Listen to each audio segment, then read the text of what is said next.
what's great about directing is you get to hire people you like.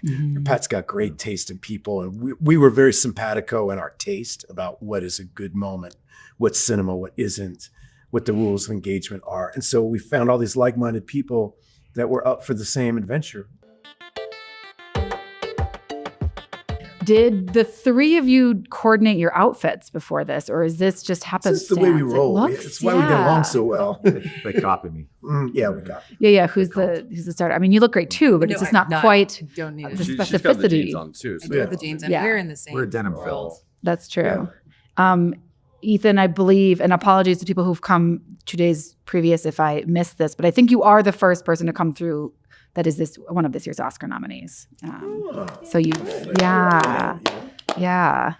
What were you doing on Thursday at 5:00 a.m. Fast. Pacific time? Yeah, good. I said, I don't want to be woken up with bad news. You wake me up with good news, but obviously. Yeah, that's good.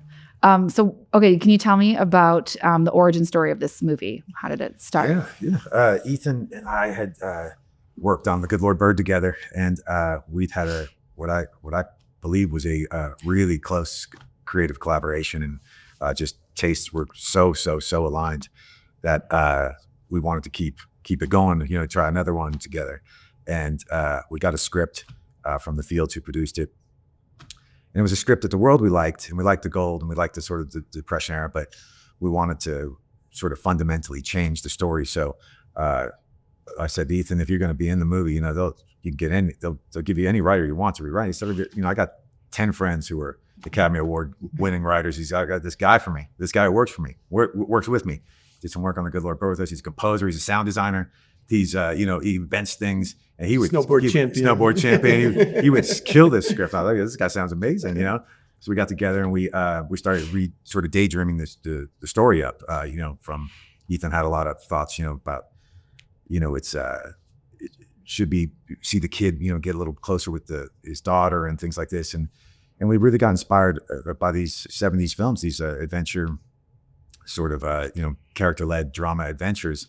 And so we went away and we re-outlined, and Shelby came on and just made an amazing script. And then I spoke to probably Julie, or maybe I sent it to Russell, and Russell loved it. He was excited to come do it. He had notes. He was the guy that had notes. Were they good notes? They always good. They were good the first day. By the fifth day, they were getting a little crazy, but they weren't in his scenes or anything either. But then I spoke to Julia, and then while we were casting, took a few years to get it going. During casting, we got the word that Austin might be interested in playing, and for me, that was like, dream casting position. Yeah. Nice.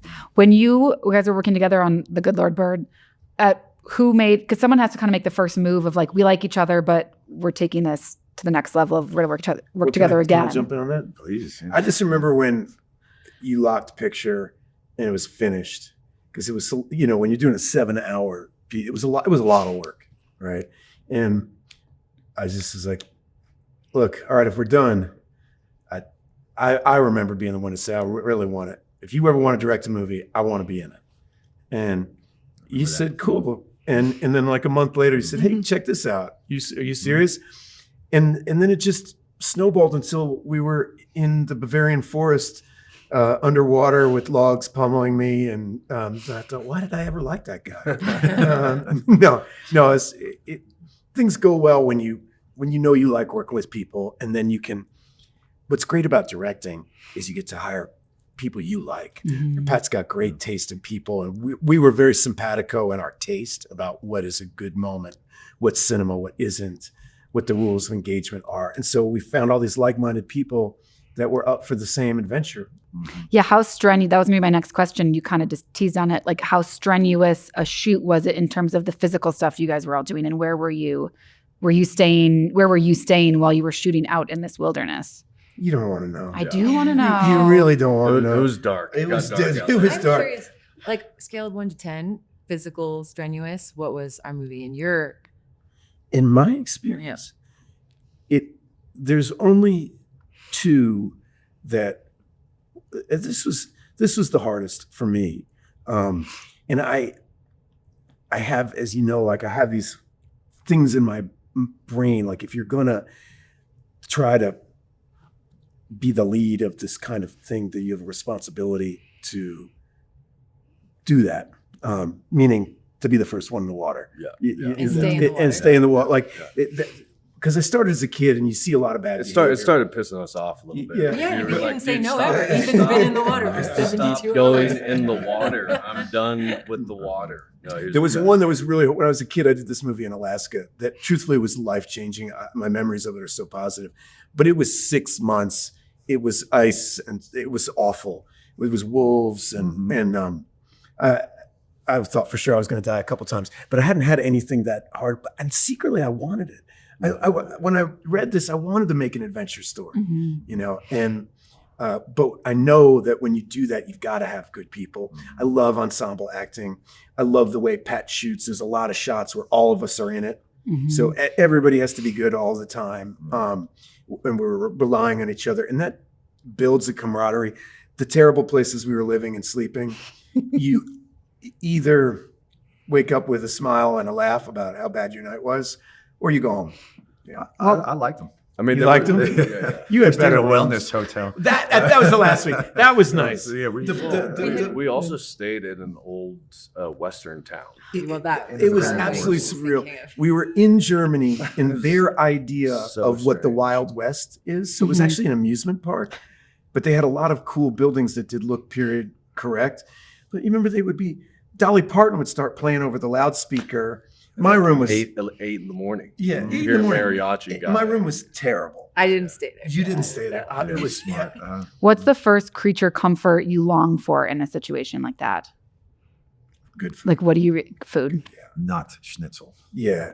There was a lot of schnitzel. A lot of schnitzel. Schnitzel's okay for Gets old fast. for breakfast. But honestly, stick to the schnitzel. Yeah, that's how- don't deviate. Yeah, don't deviate. Yeah. They make a good schnitzel, so just eat the schnitzel. Yeah, don't get sick of it. If you don't mind spoiling one of your cinematic secrets, what was the bars of gold and all the other heavy stuff you were carrying, the picks and stuff? What was that really made of? Or were you Yeah. actually carrying backpacks that were that heavy? That's funny. At times. At times, when we started, let me tell you, when we started, we all wanted to really carry the weight. Get in, do it. And and I'm telling you, by lunch, The weight was I was like, dropping quick. everybody's going to the prop and say, Yeah. take them, take those out. I heard them Well, on the microphones. You could hear it. Yeah, it was bullshit. Like, give me some like 80 business. Give me 100 pounds. Give me Yeah. 20. Yeah. George is there. I'll drink all of it. You know. Yeah. First take. I'm gonna take some of this out. Can I have second take? Because you start getting, this starts ripping, and But they were made of. We were 3 different weights. We had one that was basically styrofoam. Okay. To throw. One that was kind of a hybrid, wood and styrofoam, and then one that was like about 7 pounds that Ethan had to catch some of the heavy stuff on the bridge sequence to give it sort of the slap, the physicality. So I think definitely some jam fingers and some. when they hit you in the ribs, it hurts. Yeah. Where was that bridge? Did you build a rickety bridge over? Yeah, we built it over the ground, just about maybe 10 feet off the ground, maybe 8 feet off the ground at the. Still kind of high. Well, the sides were higher, but it was only one direction. So we found a cliff face, built half a bridge, and then we shot, reverses, everything facing the same way. So it was a bit of a tricky one, but these guys made it pretty fun. Is anyone here a car person? I cars. love cars. Yeah. I love them. And it's the kind of thing nobody actually really wants to hear about, but Gustav was our mechanic, and we couldn't have made the movie without him. I mean, you always hear people at these festivals talk about it takes a crew and all that. It really, Gustav's passion for the movie, his passion for excellence, for being the right carburetor, for the right bolt, and to use the right thing, and we were shooting in Germany, so to have old American cars. Did you ship those over or what? He sourced them Wow. from around Europe, but then we had to build them because like Murphy's car. I described it to Gustav. I want it to be like the grandfather of a hot rod. The predecessor to the hot rods that now built with 30s bodies. But you couldn't be too much because he would source the car, he'd build it, we'd buy it, wreck it, switch the look of trucks, drive it off a cliff. Poor guy. One of them we had to drive off a cliff, and for him it was like shooting his dog. Well, the other thing is he wanted to save some of the parts And then when the car went down, they just took it and smashed it. And he was like, "Oh my god, I could have used." He could have, yeah, I could save that Those accident. parts. Is there a note on set you either never want to hear again or never want to give again? And it's so funny because half the people say, I never want to hear speed it up. And then half the people say, I never want to hear slow it down. But Wow, that was going to be mine. speed it up. Yeah, speed it up or slow it down. She's like, well, that felt like the right rhythm. But I don't know. Sometimes it does need to happen. So, but it just gets you a little heady, I think. For me, I did a movie with a dog once named Jumpy, and the trainer we'd be in the middle of the scene, and for some reason the trainer was like, Jumpy, slow, and I guess that meant to be still or something like that. But I'm like, I'm acting here, dude. Like stop directing Jumpy. And he would say it in the middle of every take. He just said, Jumpy, slow.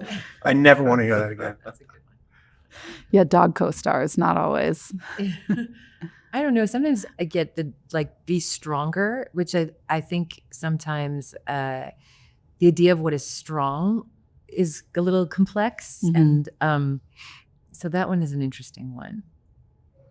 Mine is definitely is that you want to get more.